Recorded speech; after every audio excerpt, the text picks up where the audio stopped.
Welcome to the Firehouse Roundtable podcast, brought to you by the Ventura Fire Foundation. My name's Peter McKenzie. I'm one of the hosts. I'm a retired fire captain with the City of Ventura Fire Department. And I'm Jason Kay. I'm an active fire captain also with the Ventura Fire Department. And we are excited that you are going to spend some time with us at the kitchen table, learning about firehouse issues that we're trying to bring awareness to. Thanks for joining us as we discuss the issues of being a firefighter, both on and off duty, and how it affects us. Let's get right to it. All right, welcome to another episode of the Firehouse Roundtable. How are you doing, Jason? I am sick. You could probably hear it in my voice, but that's okay. We're going to get through this podcast, and I'll do the best I can. But I'm looking forward to today's podcast. Lizann is going to be on here. I know that you have a relationship with her. In my other life, at the Accidental Landlord podcast, she was a guest on that show. She's actually an accomplished real estate investor, in addition to what we're going to talk about today. But yeah, that's how I kind of connected with her. And just randomly, my father was in the Marine Corps, and I was technically a military brat for a little period of time. But I was born on Camp Pendleton, and we do some talking about Camp Pendleton. And I understand you were at Camp Pendleton. So what were you doing down there, Jason? Yeah, just randomly, just a few days ago, we were visiting one of my son's friends at Camp Pendleton, and he is a mechanic on the Ospreys, which is really cool. Those are those planes / helicopters where the rotors rotate down and they can hover like a helicopter and they can fly forward like an airplane. So that was kind of a once in a lifetime thing. I got to climb through one and in one, and nobody else was there because it was a weekend. And yeah, that was fun. That was something different that I had never done before. And just going on to a military base and seeing how giant Camp Pendleton is, man, that is a city in itself. Yeah, that's so cool. Now, are the mechanics qualified to fly them? No. In fact, there's 3 or 4 different kinds of mechanics. So you have the ones who just work on the hydraulics, and then you have the ones who work on the metal, and that's completely different than the pilots. But as I learned, the pilots are usually really cool to the mechanics because they like their planes to stay in the air. So they treat each other really well, and it works out good. Yeah. Because I mean, I know if on like smaller planes, when you work on them, a lot of times you got to go fly them and test them out and make sure that everything's working right, which I'm sure they have a procedure for that in the military. Anyway, we're getting sidetracked, but let's get Lizann on the show. I'm excited for the conversation, and let's get right into it. All right, Lizann, welcome to the show. Well, thanks so much for having me. It's definitely a pleasure to be here. Yeah, I've been looking forward to this conversation because there's some correlations, I think, between what you're an expert in and what the work we're trying to do at the foundation. But before we do that, why don't you take a minute or two to tell our listeners a little bit about you? Yeah, I'm probably a little different from some of the guests that you've heard on the podcast before. I happen to be a military spouse. My husband is active duty Marine Corps, has been serving for 22 years now. And I've been with him through all of that as either the girlfriend and wife. We have 5 kids together. We've done 6 military moves, 7 deployments. So we've lived in a lot of different places and been through a lot of different things. But I'm really excited to talk about the overlap and the connection that I see between military families and first responder families, because for the past almost a decade now, I've been focusing on supporting military families through the common stressors of military life, frequent challenges, and areas where people often kind of fall between the gaps because there aren't huge resources out there supporting those everyday challenges and difficult moments. Yeah, I'm excited. And just the interest of full disclosure, the way we came across you is from my other podcast about real estate, because you're also somewhat of a real estate investor, which is awesome.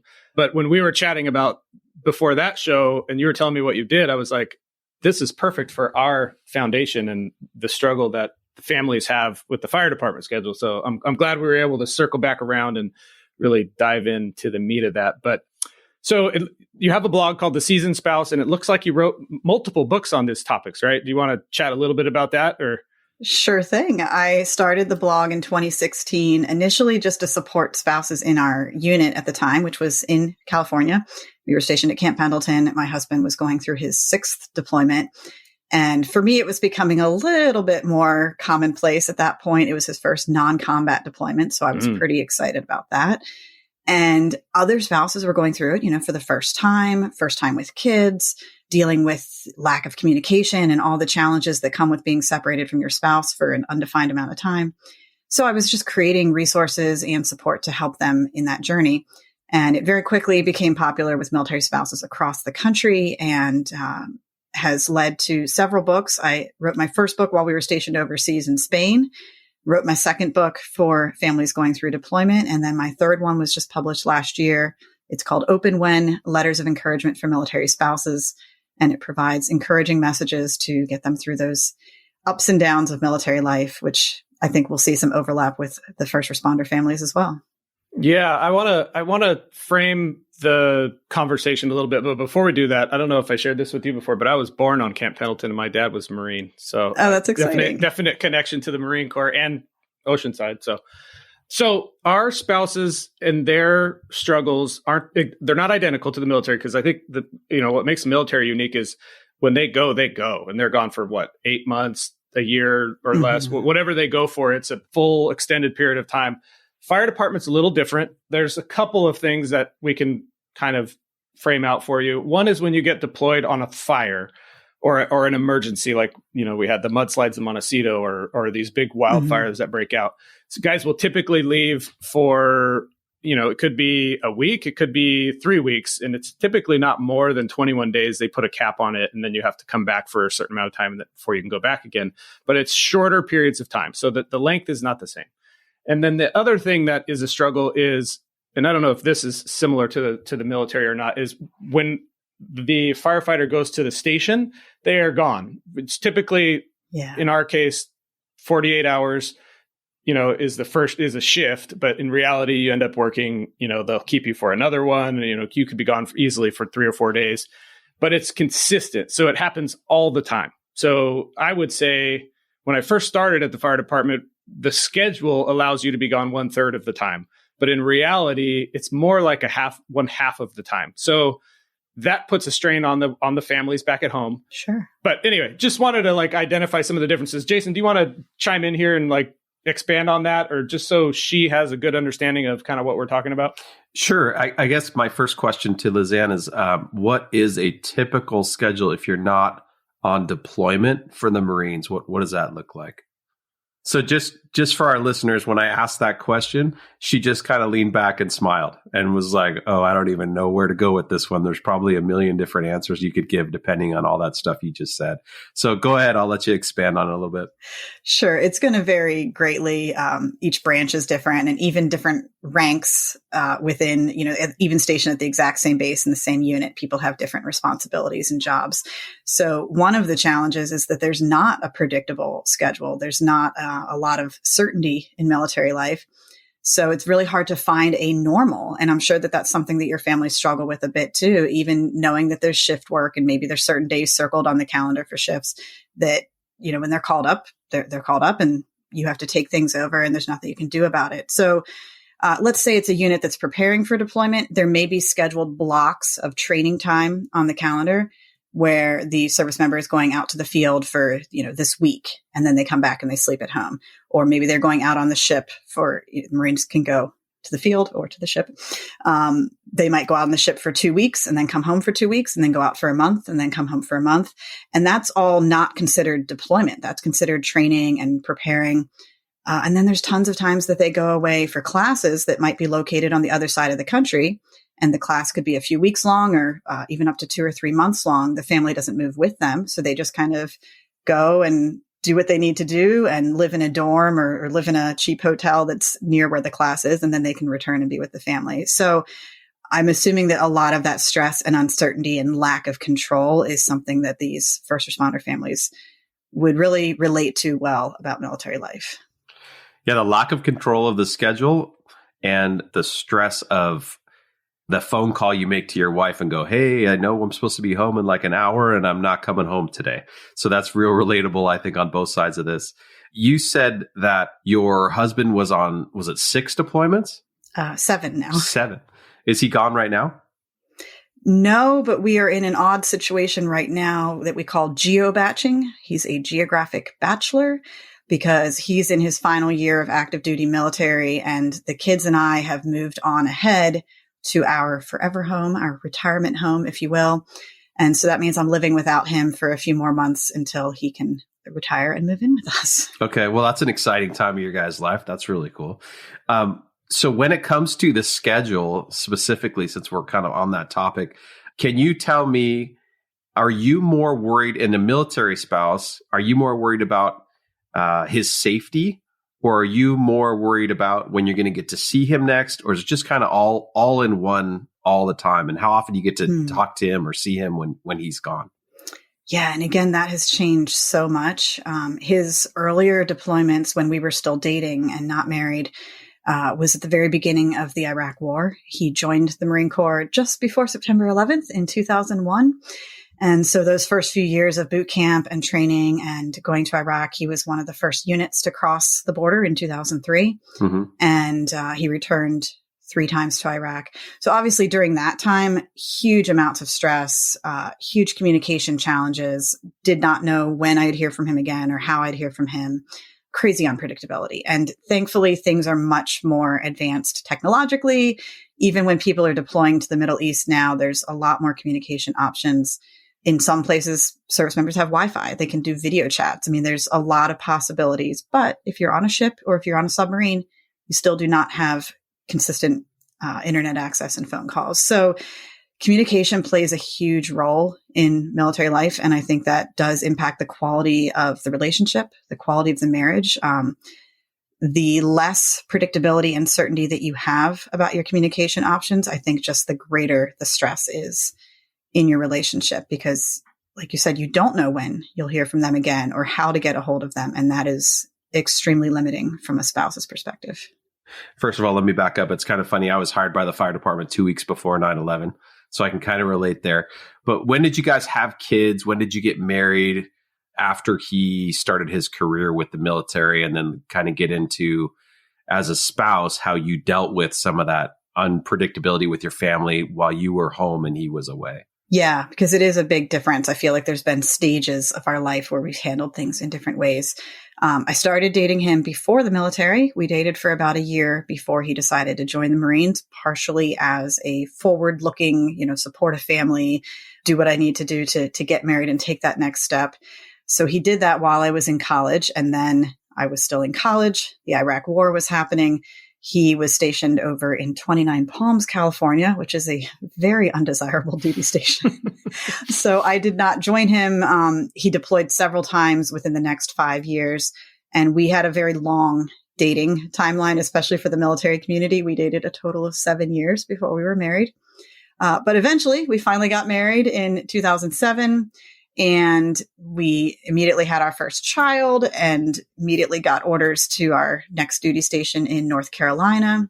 He deployed twice out of there. That was to Afghanistan those times. And so I had a baby right before one of the Afghanistan deployments. And then I had a baby during his next Afghanistan deployment.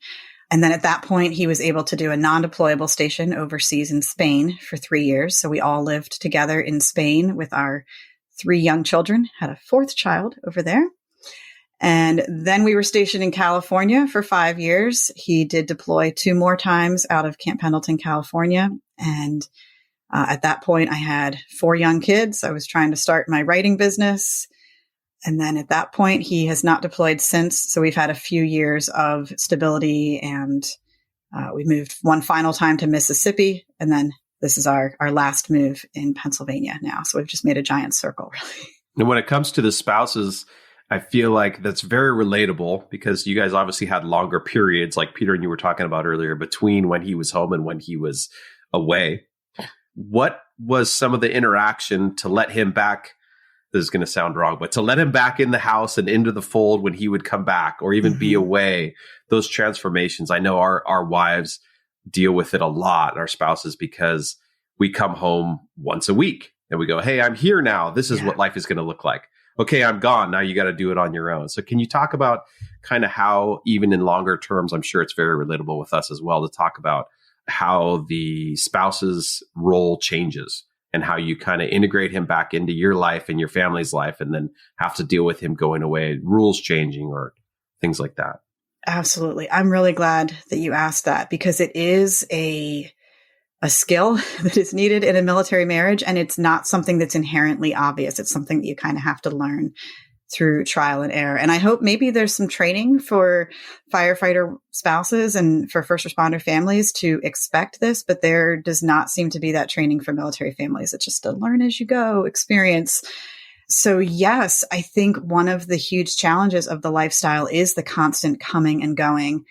Like I mentioned, deployments might be on a calendar and they might be somewhat predictable for military families, but not always. There's some people that get really short notice, but it's really the trainings and the workups that are, in my opinion, much more destabilizing. That 1 week on, 2 weeks back, 1 week gone, 2 weeks home. That kind of a schedule is really rough for a family because, as you mentioned, the spouse in some moment is shouldering 100% of the burdens at home, and any single emergency that comes up or doctor's appointment or whatever, the spouse has to handle that.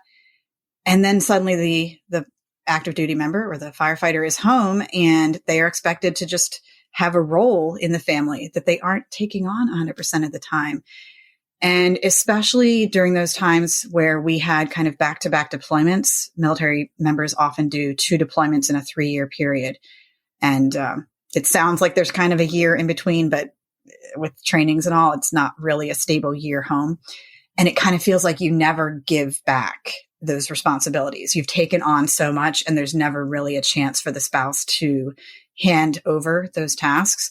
And so we got into years where I just handled 100% of the bedtime routine, 100% of the meals, 100% of the bath time, because I was the stable default parent, the solo parent.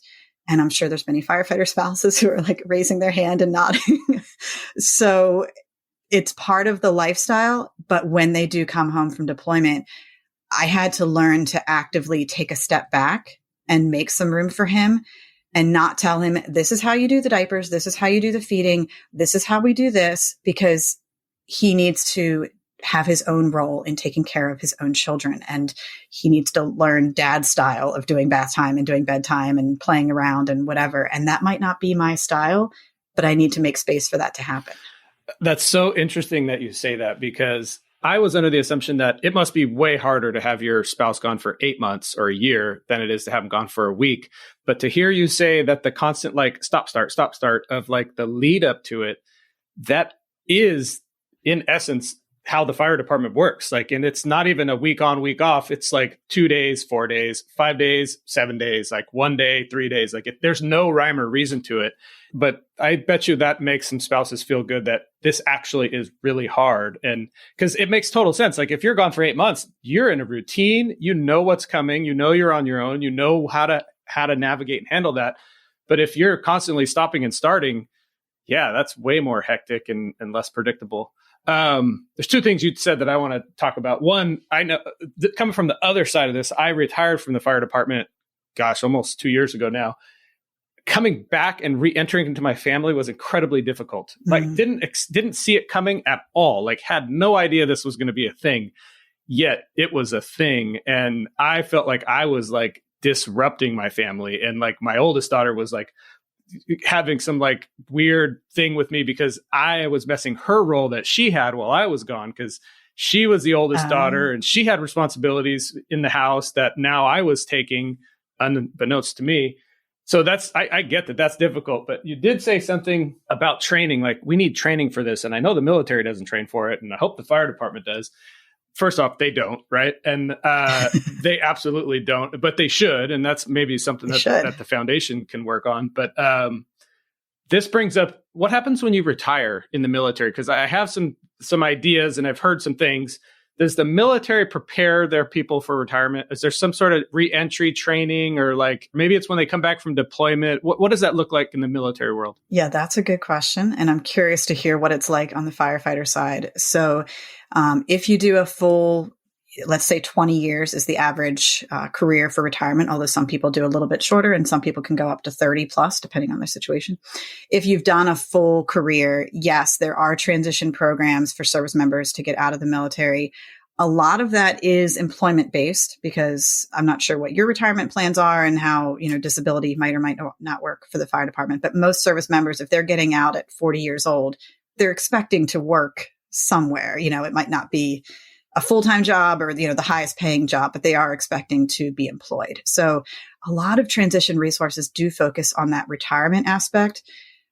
Yes, they also talk about finances and deciding where to live and home ownership and a broad spectrum of things.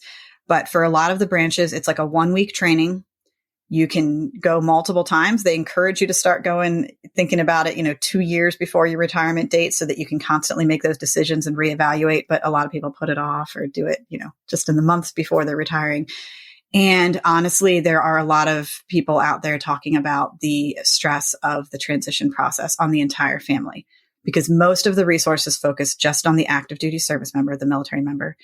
And they forget that the entire family is going through a transition. So the children might be changing schools or moving again, or maybe not. Maybe they're stabilizing in the final duty station.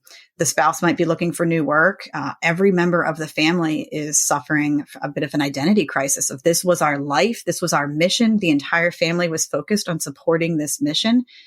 And now if you take that mission away, what are we doing? We have this time, we have this energy, but what brings us together now and what should we be looking forward to in the future? So it's obviously an exciting and a moment that people look forward to, but it's also incredibly stressful. And as a family who's going through that right now, I can say there's definitely a lot of ups and downs of that transition process. I love listening to your story because you're talking about a different world but it's so similar. First off, I will say the fire department does absolutely nothing for retirement or zero. And having just gone through it, it's a huge blind spot during this whole thing. Like there's some military reserve people in the fire department, and that's where I've heard, when you get back from a deployment, there's this, or when you transition out of that, there's this class. I didn't know the extent of it, but I was like, oh, the military has it all together. We need to copy that basically and give our guys some tools. But obviously it sounds like the military has some room for improvement as well. But there always is. Yeah. The fact that whole identity crisis that you're talking about and how it actually affects the family just as much as the person that's leaving, that's very insightful, because I personally experienced when I left the fire department, you're not a firefighter anymore. It's a change. It's like a big, this is what I did for all these years. And now I don't do that. And I don't identify in the same way, even though it's not like I'm losing all that identity that I had, but in some ways you are. So that can be challenging, but speak to how that's challenging for the families, because I never related that the families were struggling with it just as much as the person leaving. What are you seeing out there? And I mean, I'm assuming some of this is going on as we speak in your own life as well. Yeah. And I think maybe in military families, the difficulties are exacerbated by the fact that we spend so much of the military career living in a fairly isolated community.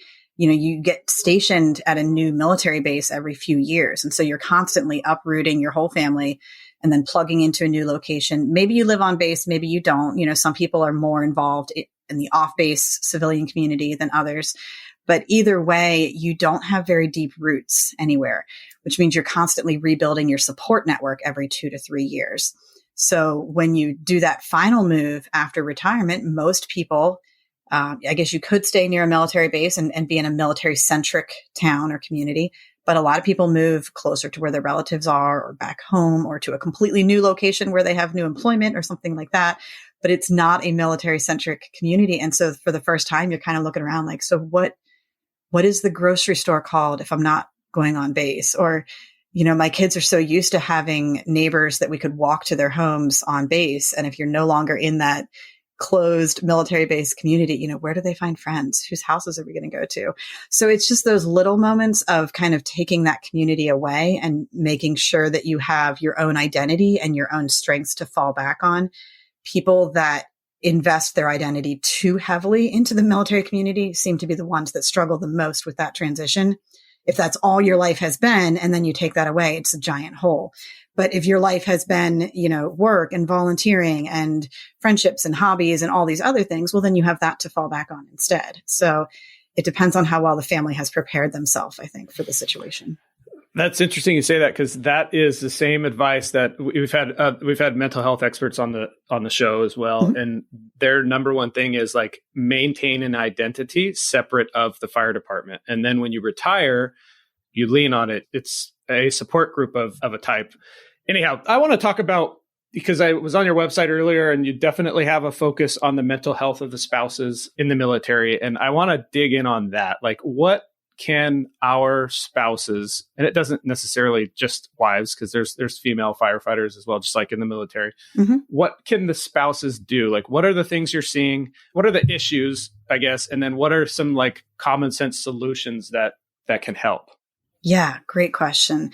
I think one thing that it took me a little while to learn is that you as an individual have to be very proactive in building your own support system. And you need to build that supportive network before you need it. So unfortunately, in the military community, we have a lot of young wives or girlfriends or spouses that they wait until the service member leaves, and then they're looking around the first week of deployment saying, so I need friends. Who wants to be my friend? And unfortunately, they don't have any phone numbers. They don't know their neighbors. They don't have an investment in the local community, and they have to sort of build all of that from the ground up while their service member is gone. And it's exhausting. It's really difficult. And I assume that there's some overlap there with the firefighter community, that you never know when an emergency is going to happen. You never know when your spouse might be away for more than 3 days at a time. And so it's really essential to build that support network while you can, on the days when they are around, to stay home with the kids and let you go out and join a club or a hobby, or, have a group of friends get together.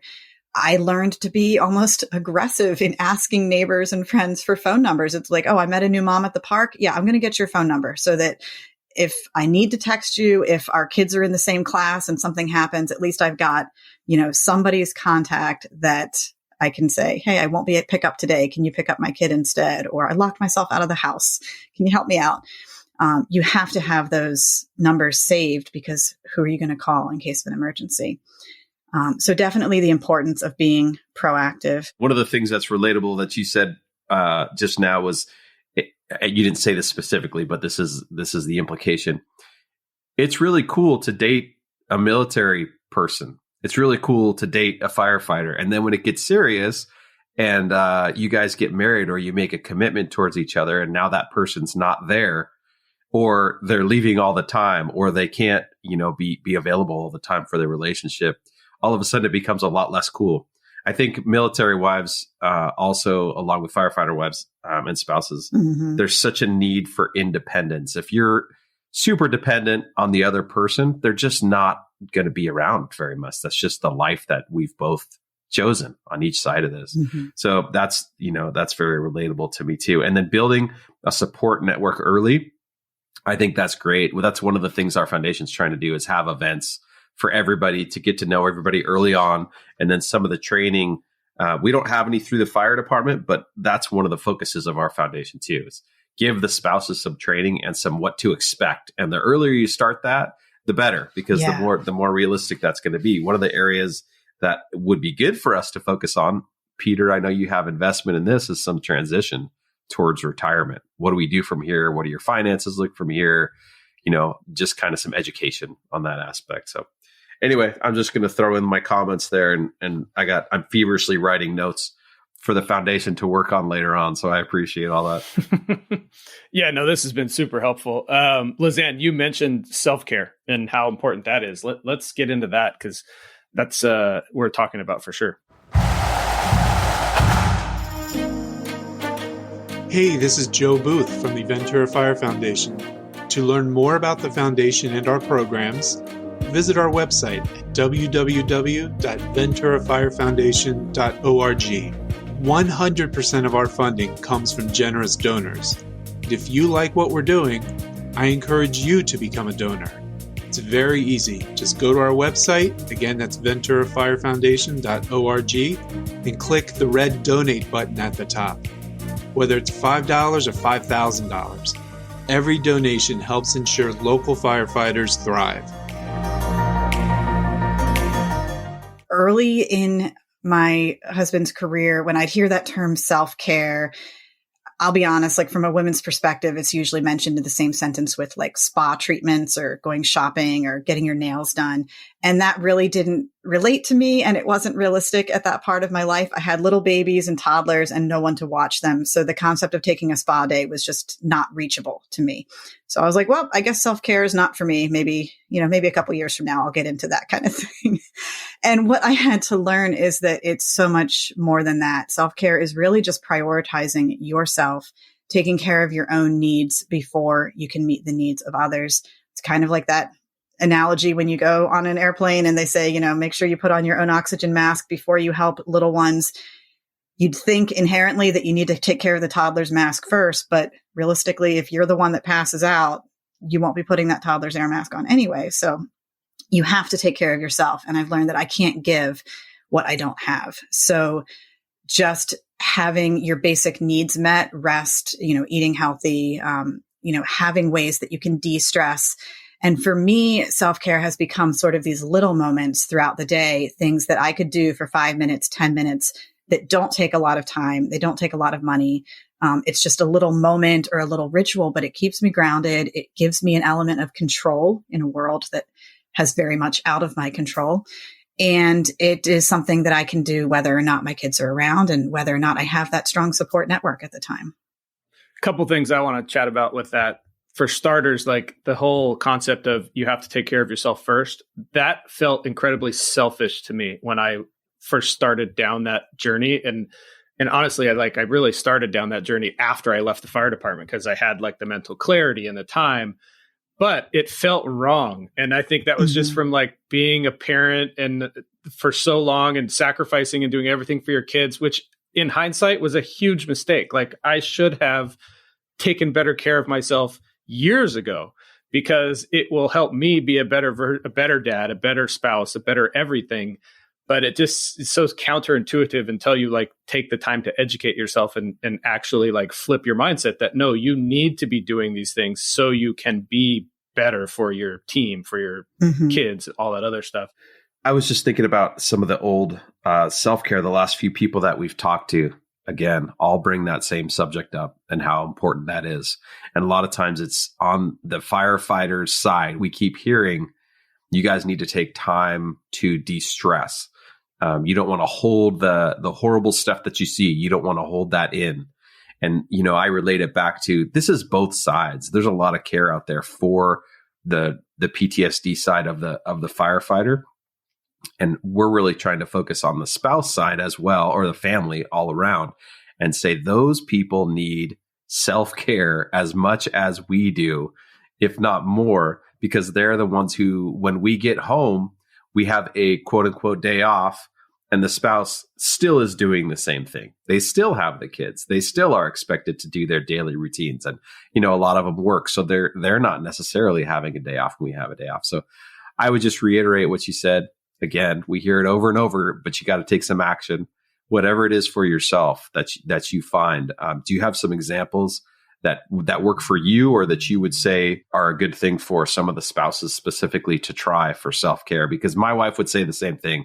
I don't have time. I don't have the energy to go do a spa day, but I may want to go take a hike, or I may want to work out, or whatever it is for that person. Yeah, absolutely. I think it's important to kind of have a few different options. So in my book, I even break them into time categories of, here's something that I can do in self-care in 5 minutes. I can make myself a cup of tea. And for me, that's just that kind of ritualistic, repeated motion that forces you to stop whatever else you're doing and to sit and enjoy it. It could be coffee also, just for me, it's tea. But taking that moment of like, this is something I need, and I'm going to take 5 minutes out of my day to give it to myself because I deserve that and I need it.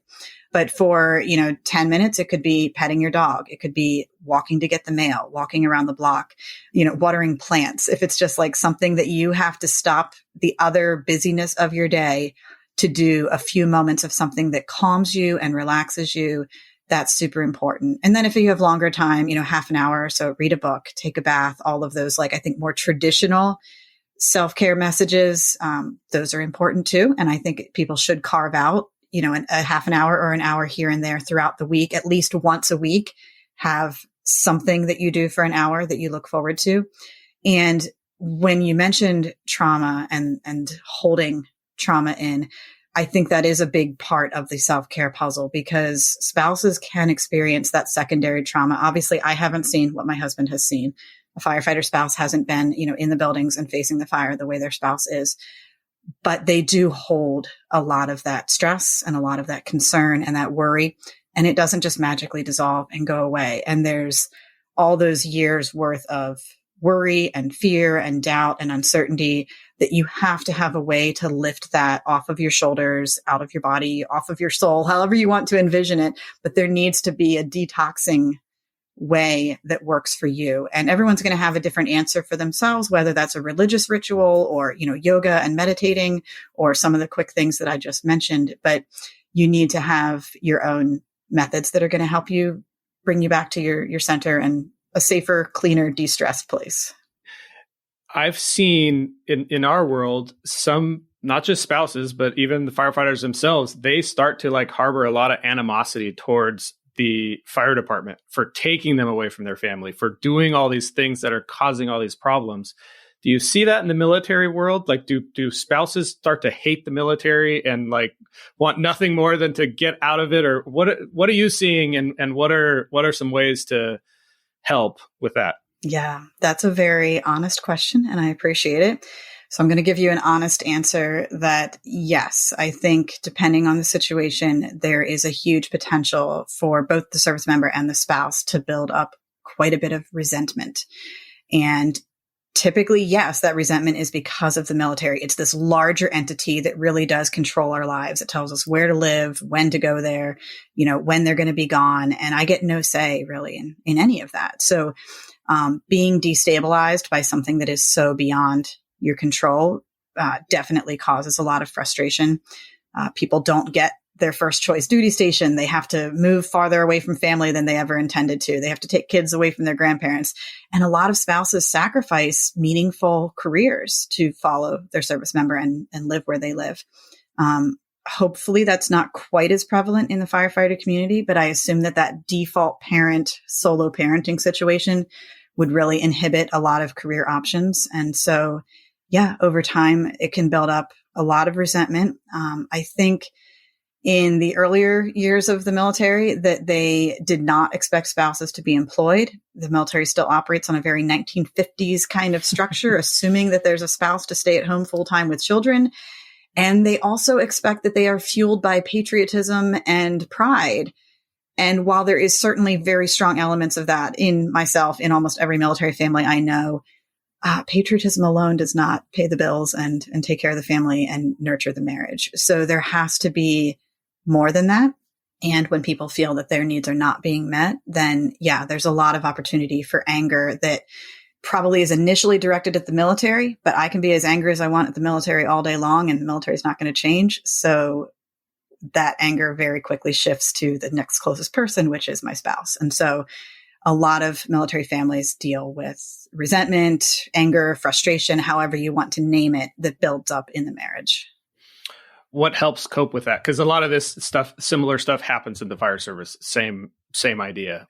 I guess, I don't know, not to get personal, but how do you cope with that? Or how do you suggest other people cope with that?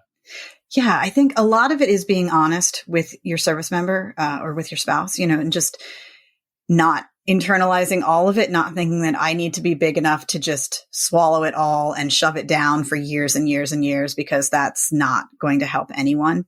Being honest in the appropriate moment to say that, there was one move where we went through that it was a very short notice move.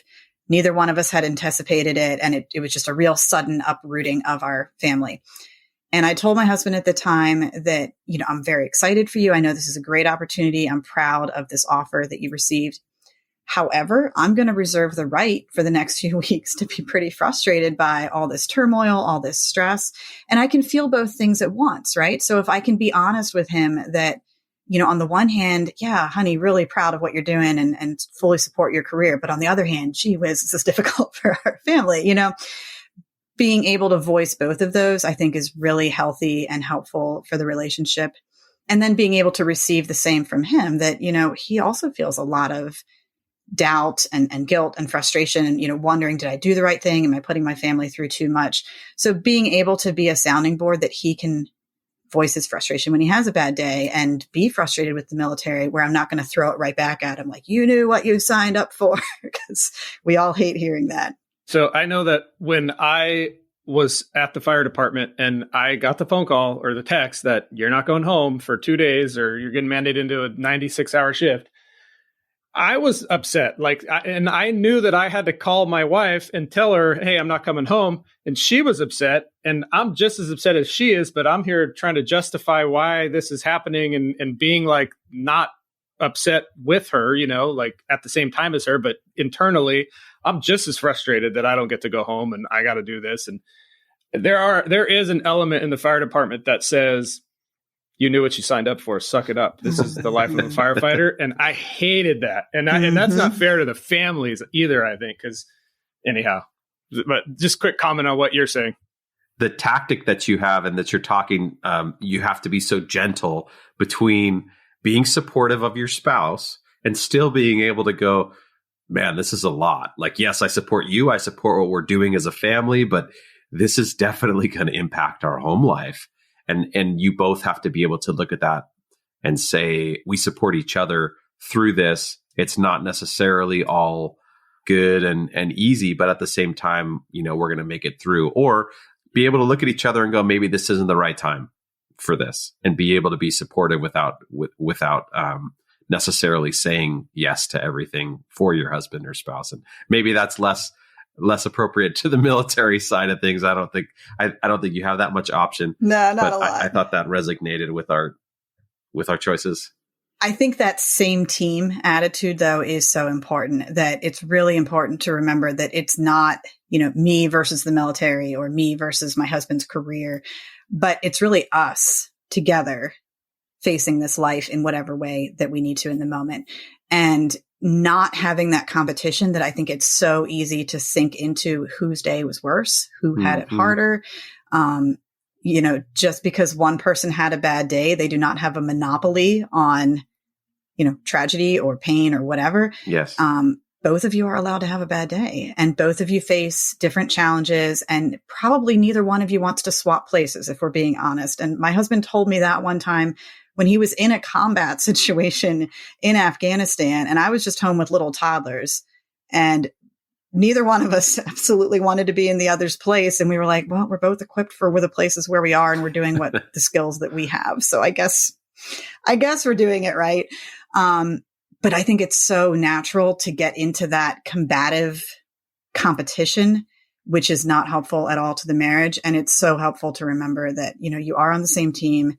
This is a mission that you're doing together, whether or not you both signed up for it simultaneously or with full knowledge or whatever, that, like it or not, your marriage has placed you in this place to face this challenge together. And there are a lot of moments where, especially when he's preparing for a combat situation, he is completely mission focused and he's looking at the mission.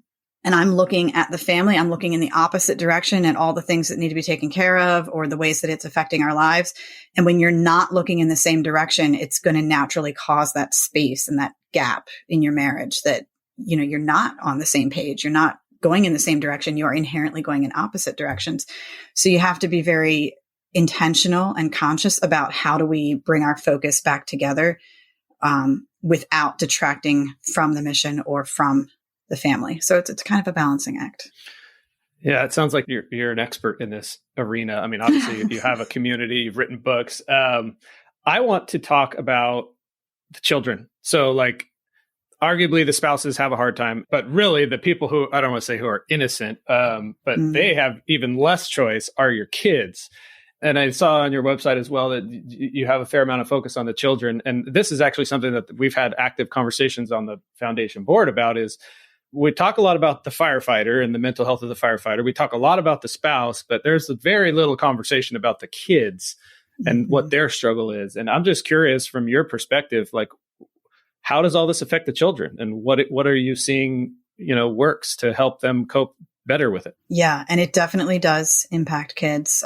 Every family, every child is going to be hit in different ways, but they all sort of bear some burden of this lifestyle, right? And that's something that they didn't volunteer for and was placed on them, usually at birth. I think maybe one advantage that military kids have over firefighter kids is, again, a built-in community. So my kids have mostly lived in base housing on a military base. Every single person in that neighborhood was a military kid. they'd go to schools that were either, majority military kids or at least half. So people have a common vernacular of talking about deployments or, oh, where's your dad? Mine's in Afghanistan. Oh, mine's in Okinawa. Oh, we were in Okinawa once. Like they just throw around these terms that are not normal to probably other kids. And I wonder if, firefighter kids maybe have a lot more isolation that way. They don't have a group that they can touch base with and throw around those terms and talk about those stressors. So one of the things that's been helpful for military kids, especially in communities where they're not attending a military school, is to have kind of like a military kid lunch or a counselor that comes in occasionally to gather up those kids and give them an opportunity during lunch or after school or through a club or something to just kind of talk to other kids that are in the same place that they are. Maybe they do a craft together. Maybe they have a snack or, make cards for veterans, or it doesn't have to be an intentional activity, but the main goal is to give them an opportunity to express some of those emotions and learn healthy ways of processing the stress and the trauma of this lifestyle.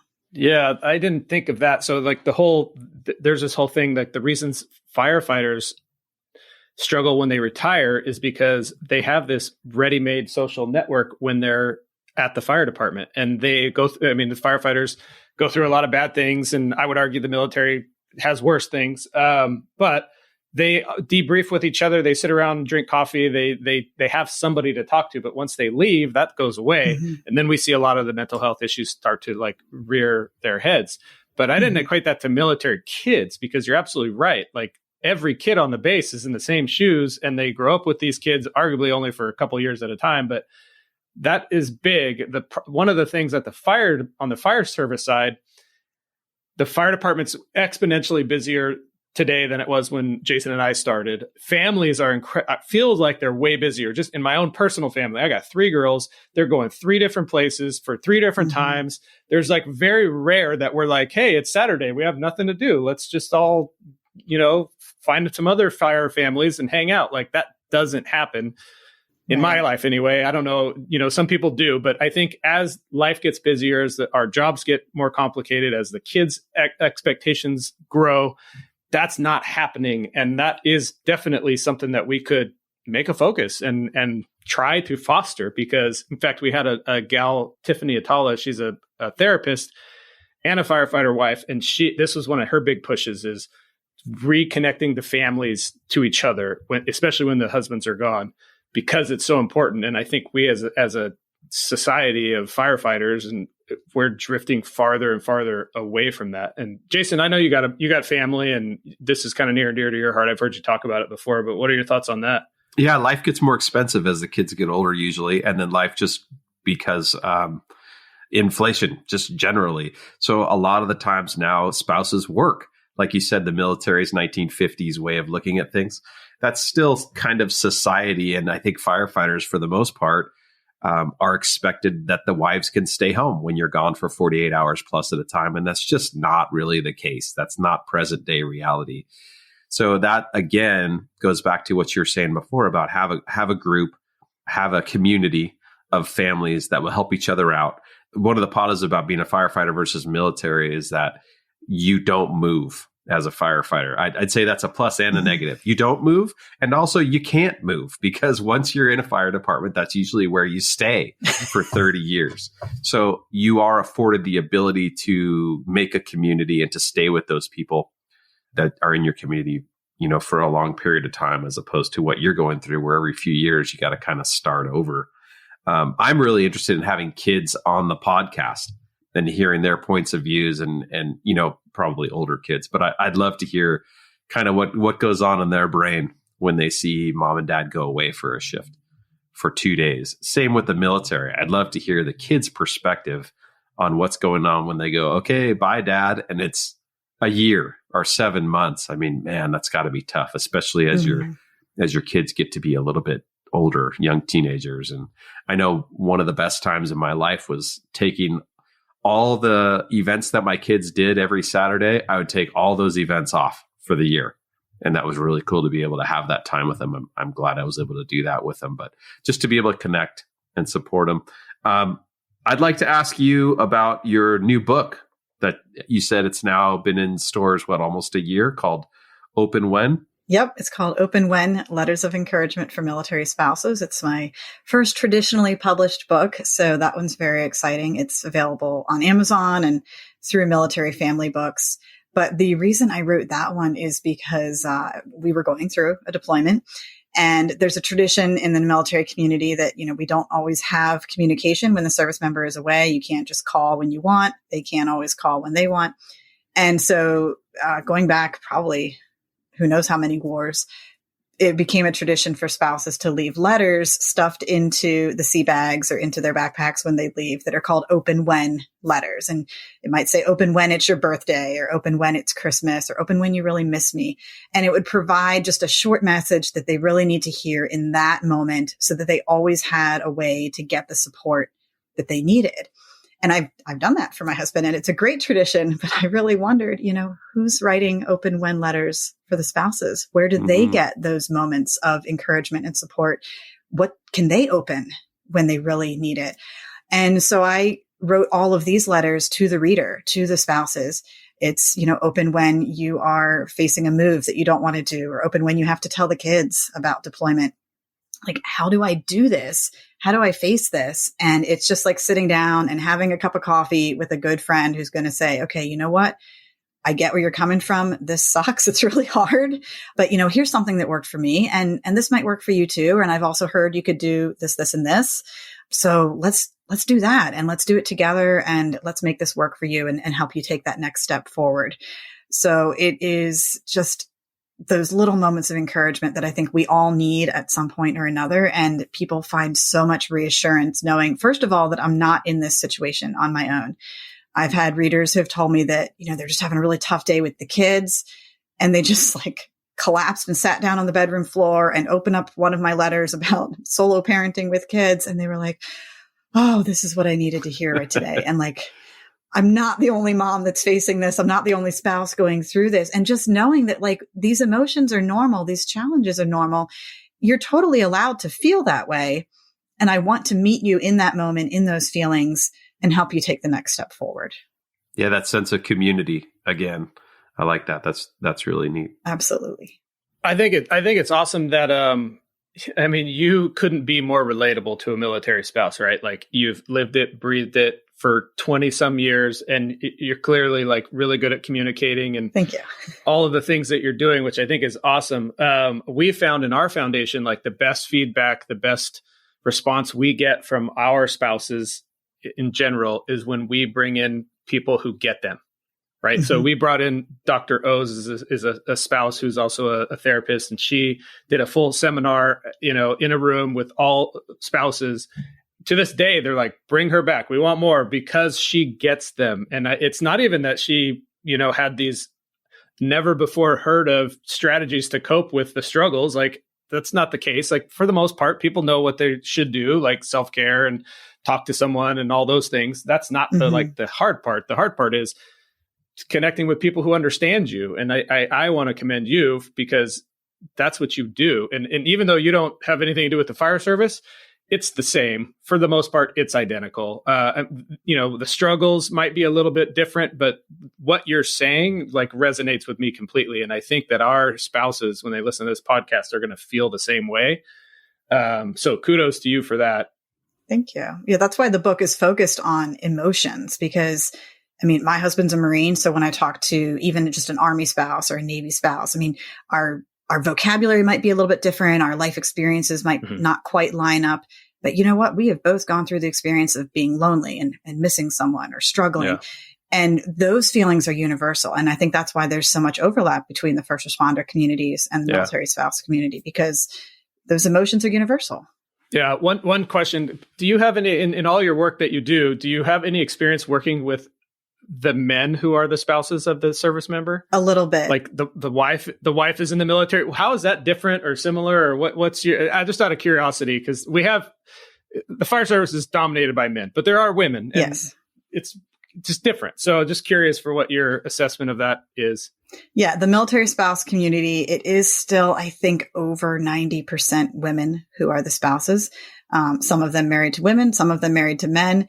But it is a very predominantly, especially in the Marine Corps, heteronormative marriages and lifestyles. So in the other branches, you see a lot more diversity, a lot more different types of relationships in marriage.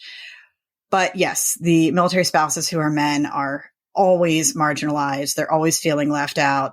I've been very intentional in my work and my writing to use the term spouse instead of wife, because that's who it is. Again, my letters are, written to meet people in emotions. And I've had male readers who have reached out to me and said, thank you so much for writing this, because, I was going through this and didn't know how to vocalize it or explain it. So I think there has been a shift maybe in the last 5 to 10 years for the military community to kind of recognize that A, there's male spouses out there, and B, they need resources too. But there's a long way to go. And I think they are going to continue to feel kind of the minorities and left out of a lot of things until there's more representation in the community for them. Yeah. Yeah. Well, maybe it's an opportunity for a male spouse to create a community kind of like you did. But this has been great. Anything that you wanted to touch on that you think would be helpful for our spouses that we didn't quite get to? The last tip I wanted to leave you with is something that really helped for a lot of my spouses. We talked about the uncertainty and the unpredictability of this lifestyle. And one thing that I learned during deployments was that when you are surrounded by those fearful moments, those moments of just insecurity and complete inability to control what's going on with my spouse who's not there, that it helps to latch on to something that you can control. So whether that is a small area of the house that, the rest of the house might be a disaster and I haven't done the dishes or the laundry, but like this corner is neat and clean and this is my spot and it helps me feel relaxed when I look at it. That can be very grounding. Having, a designated room or a space, whatever it is, latching onto a hobby that you can control and pick up and start and stop on your own time, like, knitting or reading a book or something like that you don't have to get a babysitter and clear out space on the calendar. Just having those moments throughout the day that you can control. And I've heard from a mental health perspective that is a really good strategy for dealing with the stress and the uncertainty of this lifestyle. So I hope all of your listeners have some of those things that they control and hold on to. But if they don't yet, I encourage them to seek them out. Yeah, all good tips. Jason, any parting words? No, I would just say that the book Open When, available on Amazon. We'll try to get that linked in our show notes too. And I think that would be something that we could have a stack of as a foundation and go, this person needs it, or even just give it out to the new spouses. So that's something that would be really, really cool. And I'm sure would be very relatable and helpful to the firefighters as well. I agree with Peter. What you're saying resonates with us and our families as well. And, we could be pretty much talking the same language and saying the same stuff from the military and the firefighter side. So I appreciate you coming on and taking your time out of your day. Absolutely. I'm so thrilled to support your families any way that I can, and happy to provide you some links to the book and a discount if you want to get a bulk order. That'd be amazing. And I'm happy to come and speak to your spouses sometime too, if they could use a speaker. Again, I don't relate to every detail of the life, but I do relate to a lot of the things that they've been through. Yeah. In that light, if our spouses want to find out more about what you're doing, or how can they keep kind of connected with you? What's the best way for them to do that? Yeah, my website is seasonedspouse.com. That you can read my blog there. You can book me as a speaker there.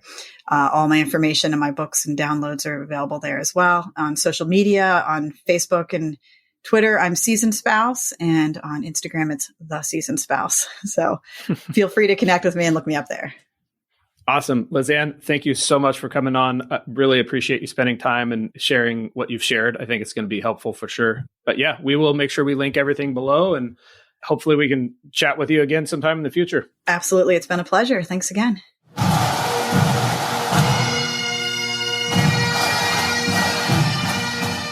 Jason, wow, that was a great conversation. It didn't even matter that she was from the military community. The information was totally relevant and applicable to the fire service. What did you think? Yeah, it was actually much more relevant than I thought it would have been. And I think I personally kept scribbling notes about how she could have been a firefighter wife. She said so much of the same stuff that we heard from Tiffany in the past, that Minda talked about in the past, that we heard from Ashley Ashley Iverson. Yeah, thank you. in the past. So yeah, it was really cool. And one of the things she kept talking about, which I can relate to, is stabilizing or destabilizing. That was such a military word, and she kept repeating it. And I thought to myself, that's a great way of taking some of that emotion out of it and just saying it is what it is. Is this a stabilizing event where your husband is going to be there, or is it a destabilizing event where now you're going to have some time away and some loneliness? But it's all relatable, like you said. Yeah, she was awesome. It sounds like she does some speaking, so you never know. Maybe we put some sort of foundation conference together one day and bring her and some of the other people we've had to speak.